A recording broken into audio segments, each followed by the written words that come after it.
नमस्कार दोस्तों, आप जुड़ चुके हैं कैथल ब्रेकिंग के साथ में आपका होस्ट दिनेश सैनी।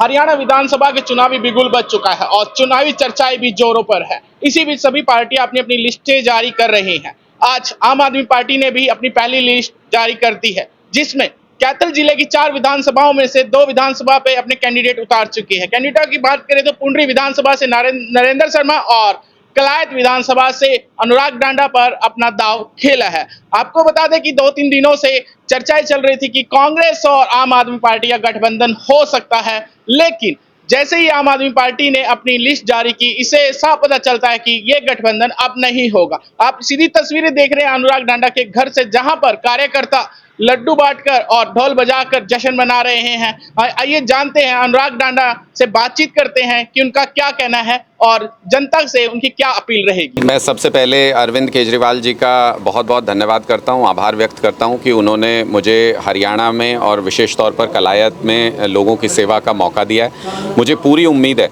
कि हम लोगों की सेवा करके हरियाणा के लोगों की उम्मीदों के ऊपर खरे उतरेंगे। 90 की 90 विधानसभा सीटों पर आम आदमी पार्टी का कार्यकर्ता एक एक बूथ के ऊपर मौजूद है और पहली लिस्ट हमने जारी कर दी है। जैसा पहली लिस्ट में आपने देखा कि आम घरों के आम लोग नेतृत्व करने के लिए सामने आए हैं और लोगों के सामने हमने तीसरा विकल्प रखा है कि अगर आप नई राजनीति को अपनाना चाहते हैं, नई राह निकालना चाहते हैं, तो आम आदमी पार्टी एक मजबूत विकल्प के तौर पर पूरे हरियाणा में मौजूद है। हमारी बाकी लिस्ट भी हम बहुत जल्द जारी करेंगे। हमें पूरी उम्मीद है कि हरियाणा इस बार एक नई राह को, एक नए विकल्प को, अरविंद केजरीवाल जी की विचारधारा को अपनाएगा। और ख़ास तौर पर अगर कलायत के मुद्दों के जिक्र करें तो मैंने पहले भी कई बार ये कहा है और पिछले महीनों से जब से हम लोगों से मिल रहे हैं यहाँ पर गांव-गांव जा कर के, तब से मैंने ये महसूस किया है कि कलायत के लोगों को मूलभूत सुविधाओं से भी वंचित किया गया। उनके जीवन स्तर को जितना नीचे ले जाया जा सकता था उतना नीचे ले जाए जाने का प्रयास हुआ है, साजिश हुई है। इस साजिश को बेनकाब करके लोगों की मूलभूत सुविधाओं के लिए संघर्ष करेंगे, उनके जीवन स्तर को ऊपर बढ़ाने के लिए, आगे बढ़ाने के लिए संघर्ष करेंगे, उनके बच्चों को रोज़गार का इंतज़ाम हो सके उनके लिए, उसके लिए संघर्ष करेंगे और गांव-गांव में बिजली, पानी, स्कूल, अस्पताल की व्यवस्था को दुरुस्त करने का काम करेंगे। डाडा साहब, काफी लंबे समय से रार और तकरार जारी थी और अब पता चला कि आपकी राहें अलग हो गई, कांग्रेस ने अलग राह पकड़ ली, आपने अलग पकड़ ली। देखिए, हमने पहले दिन से ये कहा है स्पष्ट तौर पर कि स्टेट यूनिट की जिम्मेदारी 90 की 90 विधानसभा सीटों पर एक मजबूत विकल्प तैयार करने की थी। हमें 90 की 90 सीटों पर एक एक बूथ पर मजबूत कार्यकर्ता तैयार करने थे और चुनाव लड़ना था। हमारे पास अभी तक पार्टी हाईकमान से, सेंट्रल लीडरशिप से कोई ऐसे इंस्ट्रक्शन नहीं आया गठबंधन के बारे में। इसलिए समय और स्ट्रेटेजी को देखते हुए हमने सही समय पर अपनी लिस्ट जारी कर दी है और बाकी के लिस्ट भी, बाकी के नाम भी हम बहुत जल्दी अनाउंस करेंगे। सर, कहा जा रहा है कि कलायत विधानसभा को लेकर ही कयास लगाया जा रहा है, क्या उसी को लेकर के, सिर्फ गठबंधन को लेकर के भी आपका नाम था, इसलिए? देखिए, मुझे नहीं लगता है कि नेगोशिएशंस के बारे में मैं कुछ बता सकता हूं, क्योंकि मैं उसका हिस्सा नहीं था। हमारी सेंट्रल टीम उस नेगोशिएशन का पार्ट थी।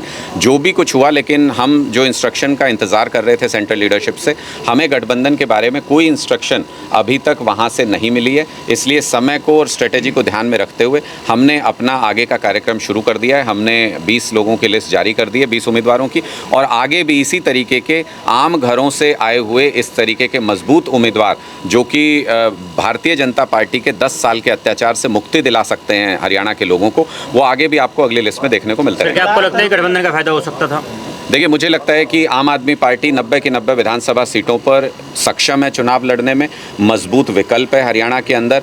जनतंत्र में जनता फैसला करती है। अगर कोई नेता, कोई नेतृत्व ये सोचें कि उनके कहने से चुनाव जीते या हारे जाते हैं, तो मुझे लगता है कि ये सही नहीं होगा। जनतंत्र में जनता का फैसला आखिरी फैसला होता है। हमने विकल्प प्रस्तुत कर दिया हरियाणा के लोगों के सामने, वो अपनाना चाहेंगे, खुली बाहों से स्वागत करेंगे। तो जैसे दिल्ली और पंजाब में चमत्कार हुआ, वैसा चमत्कार आपको हरियाणा में भी देखने को मिलेगा। प्रचार के दौरान आप बीजेपी के लिए बहुत मुखर बोलते हैं, क्या अब गठबंधन की बात नहीं बनी, कांग्रेस के लिए कहीं सॉफ्ट करना रहेगा या क्या? देखिए, 10 साल हो गए हरियाणा के अंदर भारतीय जनता पार्टी की सरकार है। हमारे बच्चों को इन्होंने बर्बाद कर दिया अग्निवीर योजना ला करके। जो बच्चे फौज की तैयारी करते थे वो फौज की तैयारी नहीं कर रहे हैं। हरियाणा का युवा अगर फौज में नहीं जाएगा तो फौज कमज़ोर होगी कि नहीं होगी, आप खुद बता दीजिए। देश की फौज को जो कमज़ोर कर रहा हो उसके खिलाफ बोलें कि नहीं बोलें।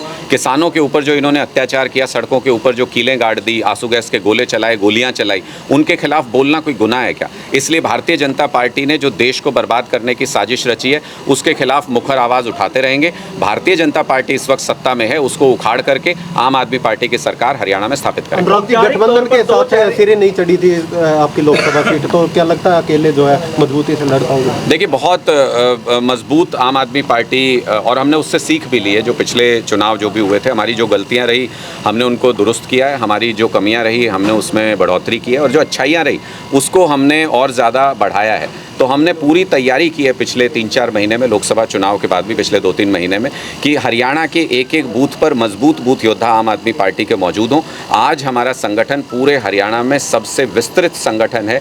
हमारा लक्ष्य सिर्फ एक है कि हमें भारतीय जनता पार्टी को उत्तर भारत से ख़त्म करना है, हरियाणा से भारतीय जनता पार्टी को ख़त्म करना है, जिसने हरियाणा के लोगों के ऊपर 10 साल तक अत्याचार किया। केजरीवाल बाहर नहीं है क्या? दो चेहरे सामने आ चुके हैं, रामपाल माजरा वर्सेस कमलेश ढांडा वर्सेस अनुराग ढांडा। अपनी दावेदारी को खुद में कैसे देखते हैं आप? देखिए, मुझे लगता है कि हम अपनी दावेदारी करने वाले कोई नहीं होते हैं। पार्टी ने मुझे मौका दिया है यहाँ से पार्टी का नेतृत्व करने का, और निश्चित तौर पर ये कलायत के लोगों को तय करना है कि उन्हें पुरानी राजनीति के जंजाल में उलझ कर रहना है या उनको एक नई राह पर, एक विकास की राह पर, एक आगे तरक्की की राह पर, एक सुरक्षित और सुनहरे हरियाणा की राह पर उनको जाना है। ये कलायत की जनता को तय करना है। हम हाथ जोड़ के कलायत की जनता के पास निवेदन करने के लिए जाएंगे। एक एक गांव में जाऊंगा, एक एक व्यक्ति के सामने हाथ जोड़ करके प्रार्थना करूंगा कि 5 गारंटी जो अरविंद केजरीवाल जी ने दी हैं वो हरियाणा के सुनहरे भविष्य की नींव है। उन गारंटियों के ऊपर विश्वास करके, अरविंद केजरीवाल जी के ऊपर विश्वास करके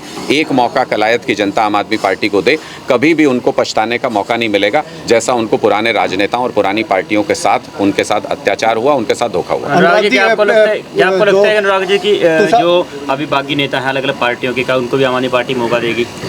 देखिए, राजनीति की बात कर रहे हैं आप। निश्चित तौर पर जहां भी अच्छे लोग होंगे और अगर उनके साथ उनकी पार्टी में कोई अन्याय, कोई अत्याचार हुआ है, वो इलाके की जनता कहती है कि इनको चुनाव लड़ना चाहिए और पार्टी ने धोखा करके उनके साथ चुनाव नहीं लड़ाया उनको, ऐसे सभी लोगों का स्वागत है। बहुत सारे लोग हमारे साथ संपर्क में हैं, बहुत सारे लोगों से चर्चा भी हो रही है। आम आदमी पार्टी फिल्टर करके जो अच्छे लोग हैं, जो समाज की सेवा करना चाहते हैं, लोगों के बीच में प्रचलित हैं, लोकप्रिय हैं, उन सभी को हम अपने साथ जोड़ करके एक साझा इस तरीके का प्लेटफॉर्म तैयार करेंगे कि हरियाणा के लोगों की आकांक्षाएं, उम्मीदें पूरी हो सकें। अनुराग जी, पूर्व राज्य मंत्री के बेटे झोली फैलाकर एक बार और मौका मांगने की जो है वो अपील कर रहे हैं वोटर। उनको यही सबसे बड़ी कमी है कि हम झोली फैला करके वोट मांग लेते हैं, हम पैर पकड़ के वोट मांगते हैं, हम हाथ जोड़ के वोट मांगते हैं, लेकिन जब चुन के आ जाते हैं तो अपने आप को तानाशाह समझते हैं। यही थे जो घर आए हुए लोगों का, गांव से जब लोग इनके घर आते थे अपनी समस्याएं लेके, उनका सम्मान नहीं करते थे। यही थे जिन्होंने चाय पानी तक नहीं पूछा कलायत के लोगों को। यही थे जो कलायत के लोगों के दुख सुख में शामिल नहीं हुए, और अब झोली फैला रहे हैं। जब लोग झोली फैला के इनके सामने अपनी समस्याएं लेके आते थे कि इनका समाधान इस झोली में डाल दीजिए, वो खाली हाथ वापस गए, वो खाली झोली वापस गए। मुझे पूरी उम्मीद है कलायत के लोग जैसे को तैसा इस बार इनको इसका जवाब ज़रूर देंगे। और सबसे बड़ी बात ये कि कलायत के लोगों के जले पे नमक छिड़कने का काम भारतीय जनता पार्टी ने किया है। जिस विधायक से, जिस मंत्री से सबसे ज़्यादा नफरत करते हैं कलायत के लोग, जिन्होंने काम नहीं किया, सम्मान नहीं किया, कोई पूछ नहीं की किसी की, ऐसी विधायिका को दोबारा से मौका दे करके, दोबारा से टिकट दे करके जले पे नमक छिड़कने का काम किया। कलायत के लोगों को चुनौती दी है कि हमने तो इसी को दोबारा टिकट दे दी, कर लो तुमसे जो होता है। तो मैं कलायत के लोगों से आग्रह करता हूं कि इस चुनौती को स्वीकार करें और इसका मुंहतोड़ जवाब इस बार भारतीय जनता पार्टी की विधायक की जमानत जब्त करा करके इस बार दें, ताकि आगे से कोई हमारे मान सम्मान के साथ कोई भी पार्टी इस तरीके का खिलवाड़ ना करे। कलायत की जनता का एक सवाल था कि विधायक जो है फोन नहीं उठाते, अब तुषार डांडा कह रहे हैं 24 घंटे का भी फोन करो, सुबह के 5 बजे भी फोन। क्योंकि अब वो विधायक नहीं रहेंगे ना, इसलिए 24 घंटे खाली हैं। उसके बाद आप कभी भी उनको फ़ोन करो, तब तो बात करेंगे। चुनाव से पहले जो बात करे वो प्योर नेता है। चुनाव के बाद भी जो बात करता रहे, लोगों के बीच में रहे, वो सेवक है। हमारी सेवक बनने की इच्छा है, हमारी नेता बनने की इच्छा नहीं है। कलायत का बेटा बन सकें इतना ही बहुत है, कलायत में नेता बनने की कोई इच्छा नहीं है। अगली सूची कब तक आई है सर? बहुत जल्दी, आज भी मुमकिन है कि शाम तक हम दूसरी लिस्ट जारी कर दें, और बहुत जल्दी आप देखेंगे हमारे 90 के 90 कैंडिडेट्स तैयार हैं। सब जगह पर सारी फॉर्मेलिटीज़ पूरी हो चुकी हैं और बहुत जल्दी आगे की लिस्ट जारी की जाएंगी।